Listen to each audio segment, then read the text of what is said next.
Question number 4 यहाँ पे discuss कर रहे हैं। क्वेश्चन आपसे कहता है कि jet aircraft fly at altitude above 30,000 feet.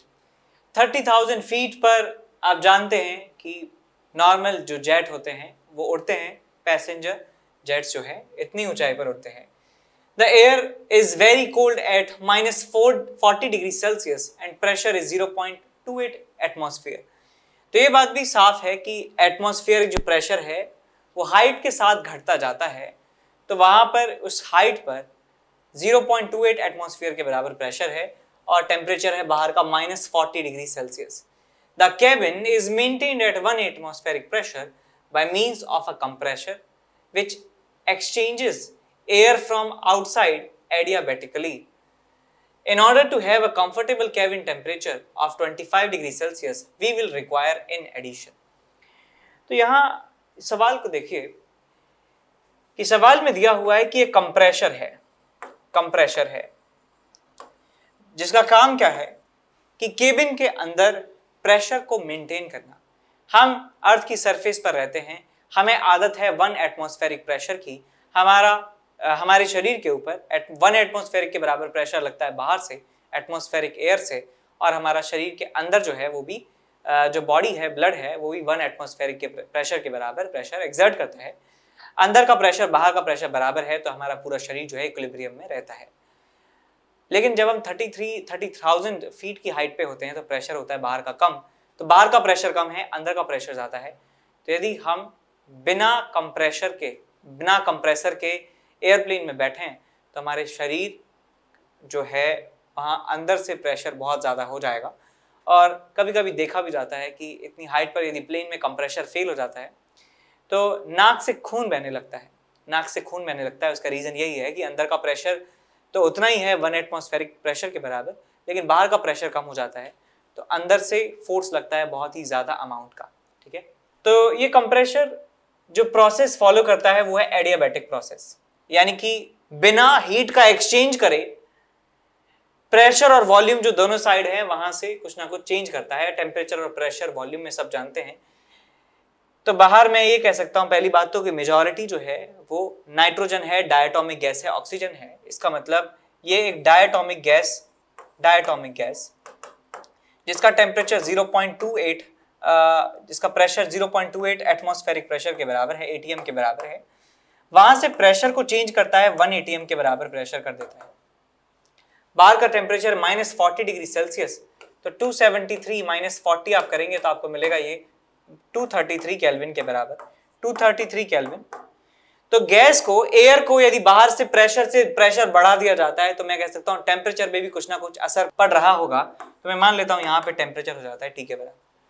तो ये प्रोसेस जो है एडियाबैटिक है, तो मैं PV raise to the power gamma is equal to constant का इस्तेमाल कर सकता हूँ, बिकॉज एटमॉस्फेयर में जो भी गैसेस हैं वो मेनली डायटोमिक हैं।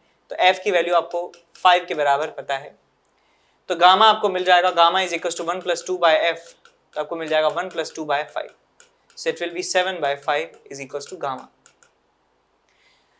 तो PV की पावर गामा कांस्टेंट होता है।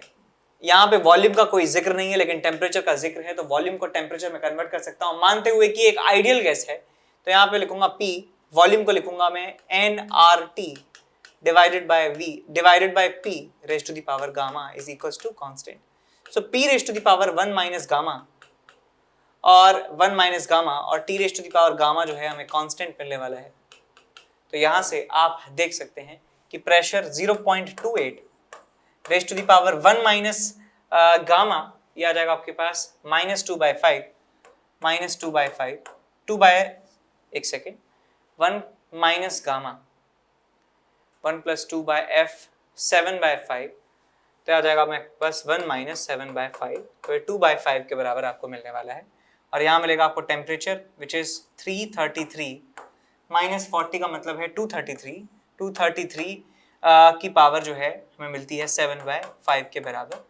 और यहाँ पे आएगा राइट हैंड साइड में फाइनल जो प्रेशर है 1 एटीएम के बराबर हुआ है, 1 रेज़ टू द पावर जो भी है ये 1 - गामा विच इज -2/5, और यहाँ पे आ जाएगा temperature raise to the power gamma which is 7/5। तो इसको सॉल्व करेंगे तो आपको मिलेगा 233 raise to the power 7/5 divided by 0.28 raise to the power 2/5, नीचे ले आया मैं इसको, और यहाँ मिलेगा t raise to the power 5/7, t raise to the power 7/5, sorry 7/5। तो मैं t की पावर 5/7 दोनों तरफ ले लेता हूँ, तो आपको मिलेगा 233 डिवाइडेड बाय 0.28, और यहाँ आएगा 2/5, और यहाँ आएगा आपके पास 5/7 इज इक्वल टू t। तो 5 से 5 चला गया, आपको मिल जाता है 233 divided by 0.28 raise to the power 2/7, ये आपको टेम्परेचर की वैल्यू मिल जाती है।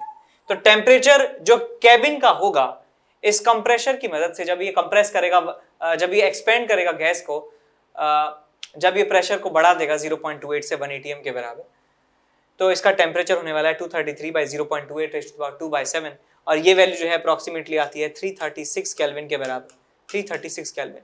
तो 336 केल्विन ये वैल्यू आपको मिल जाती है। तो ये टेम्परेचर काफ़ी ज़्यादा है रूम टेम्परेचर से।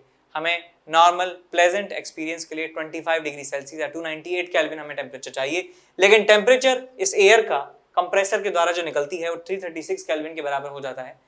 तो हमें टेम्परेचर को नॉर्मलाइज करने के लिए हमें एसी चलाने की आवश्यकता होगी। तो यहाँ पे ऑप्शन में दिया भी हुआ है a heater to warm the air. नहीं, एयर जो है ऑलरेडी हॉट है, तो हमें इसका टेम्परेचर कम करना होगा, तो एयर कंडीशनर जो है उसकी सहायता यहाँ पे लेनी पड़ेगी। तो यहाँ पे बी ऑप्शन जो है इसे आप टिक कर सकते हैं कि एयर कंडीशनर की जरूरत यहाँ पे पड़ने वाली है। इसके बाद चलते हैं अगले सवाल की तरफ। Hello my dear students, I am Neeraj Kumar Chaudhary और फिजिक्स टीचर। बच्चों, एक बहुत ही इंपॉर्टेंट इन्फॉर्मेशन लेके आया हूँ अगेन आपके लिए। Unacademy champions league is back again. फिर से अनअकैडमी चैंपियंस लीग का टेस्ट हो रहा है, जो कि 14th and 21st of November को होगा ग्रुप स्टेज पे, जिसमें 25 क्वेश्चन होंगे और 1 घंटे का एग्जाम होगा, 1 से 2 PM होगा। ठीक है बच्चों, और फाइनल्स होगा 28 नवंबर को, जिसमें 75 क्वेश्चंस होंगे और 3 आवर्स का होगा, जो कि 1 to 4 PM होगा। और इसमें बच्चों बहुत अच्छे अच्छे अवार्ड्स हैं, ठीक है ना, ये आप जानते ही हो बहुत अच्छे तरीके से। 5 CR तक के आप इसमें अवार्ड्स जीत सकते हो, इतना बड़ा पूल है, तो चांसेस बहुत ज्यादा है। ठीक है बच्चों, और अगर इसमें आप अच्छी रैंक लाते हो ग्रुप स्टेज में, तो 1 से 10 पे आपको 20,000 का प्राइस है और 100% स्कॉलरशिप है, यानी कि कोई भी सब्सक्रिप्शन लेते हो 100% ऑफ। ठीक है ना, 11 to 30 की रैंक आती है तो 10,000 और 50% इस पे ऑफ, और बाकी का भी आप देख सकते हो। और अगर आप फाइनल में रैंक लेके आते हो तो आपको 1 लाख का कैश प्राइज है और 100% स्कॉलरशिप है। ठीक है ना, ऊपर के टॉप 10 रैंकर्स को, यानी कि 1 से लेके 10 तक 100% स्कॉलरशिप है, और रैंक 1 को 1 लाख, 2 और 3 को 60, और 4 और 10 को 50,000 तक के प्राइस हैं। ठीक है बच्चों, तो बहुत ही बेहतरीन मौका है अच्छे अच्छे प्राइजेस जीतने का। ठीक है बच्चों, और ये है स्पेशल प्राइज वीक, यानी कि ये जो हफ्ता चल रहा है, अगर इस वीक में आप सब्सक्रिप्शन लेते हो तो आपको बहुत बड़ा डिस्काउंट मिल रहा है। ठीक है ना, 10 + 10 यानी कि 20% का, अप्रॉक्सीमेटली 20% का डिस्काउंट मिल रहा है आप अगर इस स्पेशल वीक में सब्सक्रिप्शन लेते हो तो। ठीक है ना, किस तरीके से, अगर आप आइकॉनिक का सब्सक्रिप्शन लेते हो और तो मान लीजिए 1 लाख का अगर आपकी फीस है, तो आपको बस 81,000 का पड़ेगा वो, यानी कि पूरे 19,000, यानी कि अप्रॉक्सीमेटली 20% का आपको फायदा है। प्लस वाला जो है, प्लस में अगर आप देखते हो तो आपको प्लस में भी जो चीज 53,000 की है, वो आपको मतलब 53,000 की पड़ रही है आपको 12,000 का ऑफ लेके। ठीक है, तो ये चीज पहले 67,000 की थी, अभी आपको 53 की मिल रही है, यानी कि पूरा 20% ऑफ है। किस वजह से? इस स्पेशल वीक की वजह से। और ये वीक आपका 10 से 17 नवंबर तक है, यानी कि समझ लो आज इसका लास्ट है। मे भी पॉसिबल है 1-2 दिन एक्सटेंड हो सकता है, बट इसका ऑफिशियली आज लास्ट डे है, 17 नवंबर। ठीक है बच्चों, नेक्स्ट देखिए, all star crash course batch. ठीक है ना, 11th क्लास के स्टूडेंट्स के लिए, ठीक है ना, एक क्रैश कोर्स लॉन्च किया जा रहा है। ठीक है ना, 17 नवंबर से। ठीक है ना, 11th का सिलेबस 4 महीने में पूरा कर दिया जाएगा, और जितने भी स्टार एजुकेटर हैं अनअकैडमी पे, वो सब लोग इसमें आपको कुछ कुछ चैप्टर पढ़ाएंगे। ठीक है ना, ये देखिए सारे के सारे टॉप टीचर्स हैं, ये सब आपको कुछ कुछ पोर्शन पढ़ाएंगे और 11th का पूरा सिलेबस 4 महीने में कर देंगे पूरा। ठीक है ना, तो ये आपके लिए बहुत ही बेहतरीन मौका है। अगर आप किसी तरीके से कहीं पे चूक गए हैं कोई बैच ज्वाइन करने में, ठीक है, तो आप इससे भी अपना काम कर सकते हैं, ताकि 12th क्लास में आते आते आप में और किसी रेगुलर स्टूडेंट में कोई डिफरेंस ना बचे। ठीक है बच्चों। और इसके बाद आता है ये IIT JEE मेगा कॉम्बैट। ये इंटीजर क्वेश्चंस का कॉम्बैट है, स्पेशली इंटीजर क्वेश्चंस का, ठीक है ना, जो कि 21 नवंबर को सुबह 11 बजे होगा। 60 मिनट्स में 21 इंटीजर क्वेश्चन होंगे, ठीक है ना। और ये लेटेस्ट IIT JEE पैटर्न पे बेस्ड है। अगर आप इसमें बहुत अच्छा करते हो तो टॉप 50 रैंकर्स को और 500 लकी पार्टिसिपेंट्स को बहुत अच्छे अच्छे सरप्राइज गिफ्ट मिलने वाले हैं। आप देखिए इसमें iPad मिनी है, सैमसंग टैब है, फिटबिट स्मार्ट वॉच है, और ये JBL के हेडफोन्स हैं और Amazon के वाउचर्स हैं। ठीक है बच्चों, तो जितनी जल्दी हो सके उतनी जल्दी इसके लिए एनरोल कर दीजिए, और मेरी तरफ से best of luck. Question number 5 यहाँ पे हम डिस्कस कर रहे हैं। क्वेश्चन आपसे कहता है कि 1 mole of ideal gas at initial temperature T undergoes a quasi-static process during which the volume V is doubled. Volume जो है डबल हो जाता है, 1 मोल गैस है। During the process, the internal energy U obeys the equation U is equal to A V raised to the power 3, where A is constant. तो work done आपको बताना है इस पूरी प्रोसेस में कितना होने वाला है। तो हमें आइडियल गैस दिया है, हमें दिया हुआ है कि work done during the process, work done हमें कैलकुलेट करना है, हमें इंटरनल एनर्जी दिया है A V raised to the power 3। तो मैं आइडियल गैस के लिए लिख सकता हूं that internal energy is nothing but F/2 nRT। ये इंटरनल एनर्जी का फॉर्मूला होता है, और हमें ये दिया हुआ है किसके बराबर, A V raised to the power 3 के बराबर दिया हुआ है, A V क्यूब के बराबर। हम एक बात और जानते हैं कि PV की जो वैल्यू है वो nRT के बराबर है। तो यहाँ पे मैं लिख सकता हूँ इसे F/2 PV is equals to A V raised to the power 3। तो एक V से पावर जो है 2 बच जाती है, तो प्रेशर की वैल्यू मिल जाती है हमें 2A/F V²। तो हमें प्रेशर मिल चुका है जो वॉल्यूम के स्क्वायर के प्रोपोर्शनल है। तो वर्क डन मैं लिख सकता हूँ क्वाजी स्टैटिक प्रोसेस के केस में इंटीग्रल ऑफ PdV, और वॉल्यूम V से हो जाता है इसका 2V के बराबर, वॉल्यूम डबल हो जाता है। प्रेशर को इंटीग्रेट करेंगे 2A/F जो है बाहर आ जाएगा, V² dV का इंटीग्रेशन V³/3 होगा, तो यहाँ पे 3 ले लेंगे। V³ में आपको मिलेगा 8³ - 1³ विच इज 7V³। तो यहाँ से आपको वर्क डन की वैल्यू मिल जाती है, लेकिन वर्क डन हमसे T टेम्परेचर की फॉर्म में पूछा गया है, तो हम यहाँ पे क्या कर सकते हैं कि A और V³ की वैल्यू F/2 nRT में पुट कर दूंगा। तो AV³ जो है इसकी वैल्यू F/2 nRT रखेंगे। सो 2 × 7 डिवाइडेड बाय 3 × F इंटू आपको मिलेगा F/2 nRT। ये आपको रिजल्ट मिलने वाला है। ठीक है, सारी चीजें आ गई हमारे पास। ठीक, 1 मोल है, अच्छा, तो n की वैल्यू 1 के बराबर है। F से F चला गया, 2 से 2 चला गया, 7/3 RT के बराबर आपको यहाँ पे वर्क डन मिल जाता है, 7/3 RT। तो यहाँ पे डी ऑप्शन आप टिक कर दीजिए। अगला सवाल है हमारे पास कि एक आइडियल गैस है that undergoes change in state from initial state I to final state F via the 2 possible path। तो यहाँ पे I से लेके इनिशियल स्टेज से लेके फाइनल स्टेज तक हम जाते हैं, 2 पाथ हैं, एक है यहाँ से यहाँ और एक है हमारे पास यहाँ से यहाँ पाथ, इस तरीके से। तो हमें 4 ऑप्शंस में से बताना है कौन सा ऑप्शन ट्रू होने वाला है। There is no change in internal energy during the path number 1।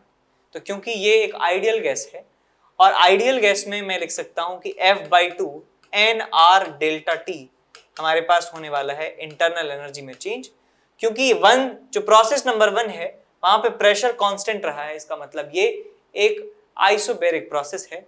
तो nR∆T को मैं लिख सकता हूं F/2 P∆V, और डेल्टा V आप देख सकते हैं कि इनिशियल से फाइनल जो है वॉल्यूम बड़ा है डेफिनेटली, तो इसका मतलब ये को जो क्वांटिटी है पॉजिटिव है, इसका मतलब ओवरऑल क्वांटिटी पॉजिटिव है, इसका मतलब डेल्टा U पॉजिटिव है, इसका मतलब इंटरनल एनर्जी पहली वाली प्रोसेस में इंक्रीज हुई है।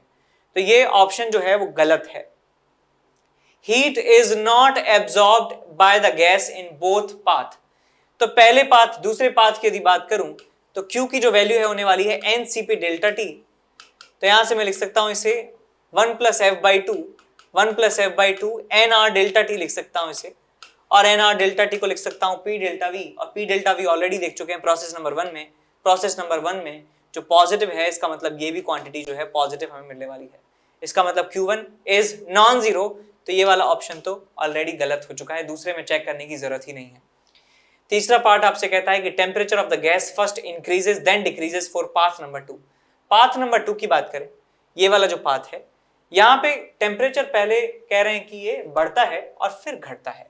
तो एक बार दोबारा मैं डायग्राम आपको यहाँ पे बता देता हूँ। ये वॉल्यूम है हमारे पास, ये प्रेशर है हमारे पास, और यहाँ कुछ इस तरीके से प्रोसेस आपको दिया हुआ है। प्रोसेस नंबर 2, ये इनिशियल है हमारे पास, ये फाइनल है। यहाँ पे प्रेशर में मान लेता हूँ कितना है, P1 मान लेता हूँ। यहाँ पे वॉल्यूम जो है मान लेते हैं V1 के बराबर है। यहाँ पे प्रेशर जो है अभी भी P1 है, लेकिन वॉल्यूम जो है वो V2 के बराबर मैं मान लेता हूँ। तो यहाँ पे आप देख सकते हैं कि टेम्परेचर में चेंज हमें देखना है कि एक जनरल प्रोसेस है, तो यहाँ पे PV = nRT लिखा जा सकता है। PV = nRT लिखा जा सकता है। तो हमें टेम्परेचर में चेंज निकालना है, तो मैं इसको डिफरेंशिएट कर दूंगा। तो डिफरेंशिएट करेंगे तो आपको मिलेगा PdV + VdP = nRDT। तो मैं इधर से इधर जा रहा हूं, यानी वॉल्यूम बढ़ रहा है, तो dV से डिवाइड कर दीजिए इसे। P + V dP/dV = nRDT/dV। ये हमें रिजल्ट मिलने वाला है, ठीक है। अब हमें ये देखना है बेटा कि ये वाली जो क्वांटिटी है तो पॉजिटिव है ऑलरेडी। सब से राइट की तरफ जाऊंगा, लेफ्ट से राइट की तरफ जाऊंगा, तो वॉल्यूम में जो चेंज है पॉजिटिव हमें मिलने वाला है। टेम्परेचर में चेंज जो है वो पॉजिटिव हम चाहते हैं। हम ये देखना चाहते हैं कि टेम्परेचर बढ़ रहा है। इसको ऐसे ही रखते हैं, क्वेश्चनेबल ही रखते हैं कि dt के बारे में पता नहीं है, dt के बारे में पता नहीं है। प्रेशर पॉजिटिव है, प्रेशर की इंडिविजुअल वैल्यू पूरे रास्ते में प्रेशर पॉजिटिव ही है, वॉल्यूम पॉजिटिव है, ये पॉजिटिव है, ये nr सब पॉजिटिव है। तो मैं ये कह सकता हूं यदि प्रेशर बढ़ेगा तो टेम्परेचर जो है बढ़ेगा, यानी कि प्रेशर बढ़ेगा तो dp पॉजिटिव और टेम्परेचर बढ़ने पर dt पॉजिटिव होगा। तो प्रेशर बढ़ेगा तो मैं कह सकता हूं dt जो है वो पॉजिटिव होगा, इसका मतलब टेम्परेचर भी बढ़ रहा होगा। तो क्लियरली देख सकते हैं कि यहां से यहां जो है प्रेशर बढ़ रहा है, यहां से यहां प्रेशर बढ़ रहा है, और यहां से यहां प्रेशर घट रहा है। तो मैं ये कह सकता हूं फर्स्ट हाफ में जो है हमें टेम्परेचर बढ़ेगा, सेकेंड हाफ में प्रेशर घटेगा। तो सी ऑप्शन जो है सही दिया हुआ है, ये आप टिक कर दीजिए। Work done by gas in is larger in path 1। Work done जो है वो एरिया अंडर द ग्राफ है। तो पहले वाली प्रोसेस में जो एरिया है वो इतना सा होगा, दूसरे वाले प्रोसेस में जो एरिया है वो इतना सारा होगा। इसका मतलब work done in process number 1 is actually less than the work done in process number 2। तो ये ऑप्शन भी गलत है, सी ऑप्शन आप यहाँ पे टिक कर सकते हैं। नेक्स्ट क्वेश्चन हम डिस्कस करने जा रहे हैं, question number 7। A metal rod of cross sectional area this much metre square is hanging in a chamber kept at 20 degrees Celsius with a weight attached to its free end. The coefficient of thermal expansion of the rod is this much and Young's modulus is this much. When the temperature of the chamber is lower to T, then a weight of 5000 Newton needs to be attached at the rod so that its length is unchanged. तो temperature बताना है कितना होगा। तो हमारे पास एक rod है metal की, जिसके एंड पर एक वेट लगाया हुआ है W। तो वेट लगाने से क्या होगा, इसकी लेंथ थोड़ी सी बढ़ रखी होगी। बाहर का टेम्परेचर है 20 degree Celsius. Temperature 20 degree Celsius से कम करके कर दिया जाता है T के बराबर। तो टेम्परेचर कम करने से क्या होगा, यहाँ थोड़ा सा जो है कॉन्ट्रैक्शन होगा, लेंथ जो है कम होने वाली है। लेकिन लेंथ को कम होने से बचाने के लिए हम 5000 न्यूटन का वेट यहाँ पे और लगा देते हैं। तो यहाँ पे हम 5000 न्यूटन का एक्स्ट्रा वेट लगाते हैं प्लस W। उससे क्या होता है कि टेम्परेचर, उससे लेंथ इतनी बढ़ जाती है, 5000 न्यूटन से लेंथ इतनी बढ़ जाती है जितनी लेंथ कम हुई टेम्परेचर को घटाने से। तो टेम्परेचर को घटाने से जो लेंथ में चेंज है वो इस वेट के, एक्स्ट्रा वेट को लगाने से लेंथ में जो बढ़ोतरी है के बराबर है। तो ये हमें यहाँ पे क्वेश्चन में इंफॉर्मेशन दी हुई है, तो यही मैं इस्तेमाल कर सकता हूँ। तो मैं जानता हूँ कि वेट लगाने से लेंथ किस तरीके से बढ़ती है, FL/A डेल्टा L हमारे पास फॉर्मूला होता है y का। तो डेल्टा L को लिख सकता हूं मैं एक्स्ट्रा FL/AY, और टेम्परेचर को घटाने से लेंथ किस तरीके से चेंज होती है ये बात भी मुझे मालूम है। The delta L is equal to original length L alpha delta T। तो इन दोनों लेंथ्स में जो चेंज है उसको आप बराबर कर सकते हैं, तो आपको मिल जाएगा 5000 into L divided by area. Area हमारे पास है 10 to the power -4 into Young's modulus which is 4 into 10 to the power 12 is equal to L alpha. Alpha की वैल्यू कितनी है हमारे पास, alpha is 2.5 10 to the power -6, 2.5 10 to the power -6, और यहाँ हमारे पास है डेल्टा टी फाइनल टेम्परेचर, अच्छा initial temperature minus final temperature. तो अब ज़्यादा माइनस कम हमें करना है, ज़्यादा हमारे पास कौन है 20 डिग्री सेल्सियस, यानी कि 293 माइनस टी यहाँ पे आप कर दीजिए। टेम्परेचर की वैल्यू जो है कैलकुलेट कर सकते हैं, सारी चीज़ें आपको पता है, टेम्परेचर की वैल्यू आपको निकालनी है। तो आंसर आपको यहाँ पे मिल जाता है 15 डिग्री सेल्सियस के बराबर आपको आंसर मिलेगा, ठीक है, 288 केल्विन। अगला सवाल है हमारे पास कि the Kangri is a earthen pot used to stay warm in Kashmir during the winter months.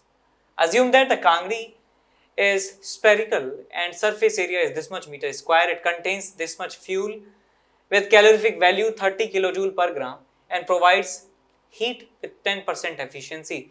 The surface temperature of the Kangri is 60 degrees Celsius and the room temperature is 0 degrees Celsius. Then a reasonable estimate for the duration in hours that the Kangri heat will last is equal to. Take the कांगड़ी to be black body.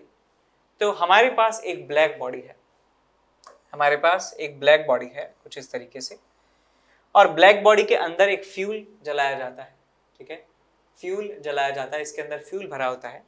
इस fuel की वजह से इसका temperature बढ़ जाता है और ये हमें हीट देता है। अंदर का टेम्परेचर जो है कहा गया है कितना है, एक बार देख लेते हैं। तो surface temperature of Kangri 60 degree Celsius, इसका टेम्परेचर है 60, यानी कि 273 प्लस 60 3313 333 केल्विन है इसका सरफेस का टेम्परेचर, और बाहर का जो टेम्परेचर है वो 0 डिग्री सेल्सियस है, यानी कि 273 केल्विन के बराबर है। तो हम जानते हैं कि जो हॉट ऑब्जेक्ट है जिसका टेम्परेचर 0 केल्विन से ज्यादा है वो रेडिएशन इमिट करता है यहाँ से, बिकॉज हम जानते हैं कंगड़ी जो है वो रेडिएशन के थ्रू हीट का ट्रांसफर करती है, बिकॉज रास्ते में कोई भी मीडियम नहीं है। तो ये रेडिएशन जो है यहाँ से रेडिएट करती है, और सराउंडिंग का टेम्परेचर भी बिकॉज 0 केल्विन से ज़्यादा है तो ये रेडिएशन को एब्जॉर्ब भी करती है। तो यदि मैं नेट रेट ऑफ रेडिएशन निकालूँ, net rate of energy radiated, तो इसे आप लिख सकते हैं E A sigma T raise to the power 4 minus T S raise to the power 4। इतनी नेट रेडिएशन जो है इमिट करती है। मान लेता हूं कि ये रेडिएशन P के बराबर है और T टाइम तक जो है ये कंगड़ी चलती है। तो यहाँ पे एनर्जी जिसका इस्तेमाल हुआ है, जो एनर्जी रेडिएट हुई है वो P इंटू टी के बराबर होने वाली है, which is E A sigma T raise to the power 4 minus T S raise to the power 4। Surrounding का टेम्परेचर केल्विन में, सरफेस का टेम्परेचर केल्विन में, और यहाँ पे टाइम से मल्टीप्लाई कर दिया, और ये एनर्जी उसके बराबर ही होगी जितनी एनर्जी हमने दी है उसको, यानी कि जितना फ्यूल हमने भरा है उतना ही एनर्जी, उसके बराबर एनर्जी हमें मिलने वाली है। तो फ्यूल की एनर्जी कितनी है हमारे पास, 300 ग्राम फ्यूल है, 300 ग्राम हमारे पास फ्यूल है, और उसकी कैलोरीफिक वैल्यू है 30 किलोजूल पर ग्राम। तो यहाँ से 30 किलोजूल को मल्टीप्लाई कर देंगे, 10% एफिशिएंसी से भी मल्टीप्लाई कर दिया जाएगा। तो हमारे पास ये इक्वेशन बन चुकी है। हमें E पता है, ब्लैक बॉडी का 1 होता है, सरफेस एरिया पता है हमें, सिग्मा की वैल्यू पता है, T4 पता है हमें, TS4 पता है हमें, ये नहीं पता, ये सब पता है हमें। सॉल्व कर लेंगे, यहाँ से हमें टाइम की वैल्यू मिल जाती है। इसका टाइम जो है हमें मिलता है 9.7 समथिंग जो है हमें आंसर मिलता है, 9.8 के आसपास हमें आंसर मिलता है आवर्स में, क्योंकि यहाँ से आंसर तो हमें सेकंड में मिलेगा, ठीक है, यहाँ से आंसर सेकंड में मिलेगा, उसको 3600 से डिवाइड कर देंगे तो हमें सेकंड्स में आंसर मिल जाएगा। तो लगभग जो है सबसे क्लोजेस्ट जो ऑप्शन है वो 10 घंटे हमें यहाँ आंसर मिलता है, वही आप टिक कर सकते हैं। क्वेश्चन नंबर 9 यहाँ पे डिस्कस कर रहे हैं। क्वेश्चन कहता है कि स्टीम इंजन है, 100 ग्राम स्टीम वो लेता है 100 degree Celsius per minute, 1 minute में, and cools it down to 20 degree Celsius, 20 degree Celsius से पर ले जाता है, स्टीम को ले जाता है। तो हीट रिजेक्टेड बतानी है स्टीम इंजन के द्वारा कितनी होने वाली है पर minute. Latent heat of vaporisation 540 के बराबर आपको दिया है। तो भाई हमें बस इतना बताना है कि 100 डिग्री सेल्सियस से जो स्टीम है उसको 20 डिग्री सेल्सियस वाटर बनाने में कितना हीट निकलेगा, वही हीट इस जो इंजन है हमारे पास उसने डिस्कार्ड किया होगा। तो यहाँ देखिए 100 ग्राम हमारे पास है स्टीम 100 डिग्री सेल्सियस पर, इससे पहले बना होगा 100 ग्राम 100 डिग्री सेल्सियस क्या वाटर बना होगा, और यहाँ से 100 ग्राम के बराबर हमें पानी मिला होगा 20 डिग्री सेल्सियस वाटर। तो यहाँ देखिए बेटा, mass into latent heat of vaporisation, तो 54,000 कैलोरी के बराबर हमें एनर्जी मिली होगी पर मिनट। और इस वाले कंडीशन में टेम्परेचर जहाँ पे एक्चुअल में कम हुआ है तो ms डेल्टा टी लगा सकता हूँ, ms डेल्टा टी 80, तो इतना कैलोरी यहाँ से मिला।